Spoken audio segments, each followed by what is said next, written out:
Dilansir AFP, Badan Bantuan PBB untuk Pengungsi Palestina atau UNRWA mengaku terkejut dan berduka.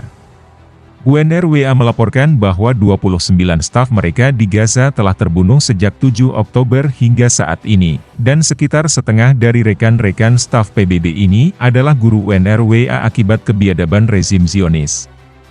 Ratusan ribu orang di Gaza telah mencari perlindungan di sekolah-sekolah dan fasilitas UNRWA dengan harapan mendapatkan tempat yang aman dari serangan udara brutal Israel yang telah berlangsung selama 17 hari terakhir.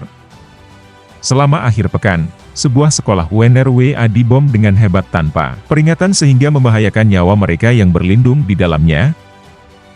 Dalam laporan terbarunya, Kementerian Kesehatan Gaza menyebut lebih dari 4.600 warga Palestina telah tewas dalam serangan udara Israel tersebut, dengan lebih dari 70%-nya adalah anak-anak, wanita dan orang tua. Israel juga memutus pasokan bahan bakar, air, makanan dan listrik ke daerah Gaza.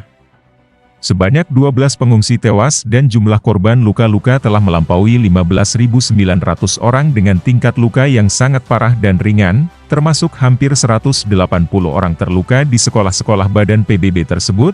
Sementara itu, sekitar 38 instalasi UNRWA rusak.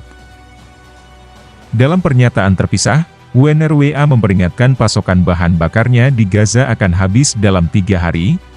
Ketua UNRWA Philip Lazzarini mengungkapkan, tanpa bahan bakar, tidak akan ada air, tidak ada rumah sakit dan toko roti yang berfungsi.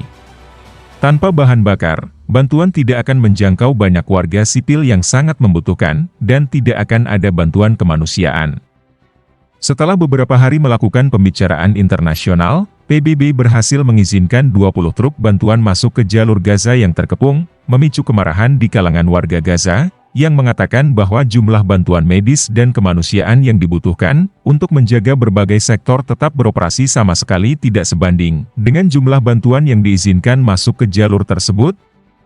Laporan mengatakan bahwa pada hari-hari biasa, lebih dari 500 truk masuk ke Gaza setiap hari dengan membawa berbagai jenis kebutuhan dasar untuk keperluan sehari-hari.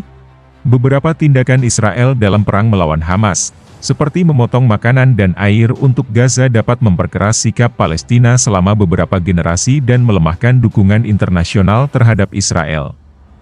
Mantan Presiden Amerika Serikat, Barack Obama turut berkomentar atas kekejaman yang dilakukan tentara Israel di Gaza, dalam komentarnya yang dikenal jarang mengenai krisis kebijakan luar negeri yang aktif. Obama mengatakan setiap strategi militer Israel yang mengabaikan korban jiwa akibat perang pada akhirnya bisa menjadi bumerang sendiri. Dikutip dari Reuters, Barack Obama mengatakan bahwa keputusan pemerintah Israel untuk memutus pasokan makanan, air dan listrik bagi penduduk sipil yang ditawan di Gaza tidak hanya bisa memperburuk krisis kemanusiaan.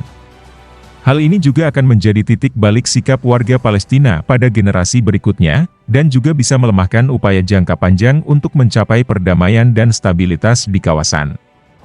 Obama mengutuk serangan Hamas dan menegaskan kembali dukungannya terhadap hak Israel untuk mempertahankan diri, sambil memperingatkan resiko terhadap warga sipil dalam perang semacam itu. Tidak jelas apakah Obama telah mengordinasikan pernyataannya dengan Presiden Amerika Serikat Joe Biden yang menjabat sebagai wakil presidennya selama 8 tahun.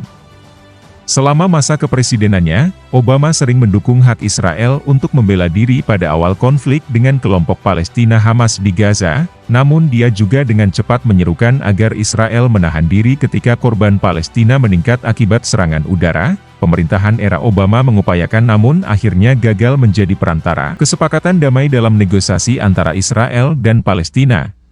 Sejak menjabat pada awal tahun 2021, Joe Biden belum mencoba melanjutkan perundingan yang telah lama terhenti, dengan mengatakan bahwa para pemimpin di kedua belah pihak terlalu keras kepala dan iklimnya tidak tepat.